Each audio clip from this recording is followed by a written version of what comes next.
आता मी का फ्रस्ट्रेटेड आहे हे तुम्हाला पुढे कळलंच. पण त्याआधी ना सकाळी मी इतकी खुश होती आणि नंतर लगेच असा चेहरा झाला माझा. कारण डोकं इतकं दुखत होतं की वर्कआउटमध्येच थांबवावं लागला. आता वर्कआउट थांबलाय म्हणून चालणं थांबवायचं नव्हतं. माझी मैत्रीण ना कापूस घेऊन आलेली होती की थंडी आहे, नको तुला त्रास व्हायला. घरी येऊन राजमा आणि वाटाण्याची भाजी केली, सखीसाठी अंडे उकडले. मग माझं प्रोटीन शेक वगैरे घेतलं, छान अंघोळ करून देवपूजा केली, मस्त असं जेवण केलं आणि दिवसभर काही शूट केलं नाही. आणि नंतर फ्रस्ट्रेट व्हायचं कारण म्हणजे हा पसारा. सगळे म्हणतात अगं घराचं नंदनवन झालंय, पण हे नंदनवन आवरणं खूप अवघड जातं आणि त्यात हे पिल्लू बघा बदमाश, मोजून मापून खाणं चालू आहे म्हणून 110 ग्रॅम मसूर आणि तांदूळ मिळून अशी छान खिचडी केलेली होती.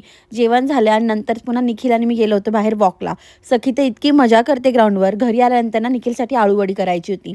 3 चमचे बेसन, त्यात मीठ, तीळ, लाल तिखट आणि थोडंसं हळद आणि आपला चिंचा गुळाचा जो कोळ असतो ना तो टाकून सगळं एकत्र केलं, पानानं लावून घेतलं, छान आळूवडी केली. सोबतच निखिलसाठी मेथीची भाजी आणि भाकरी केली आणि असा संपला दिवस.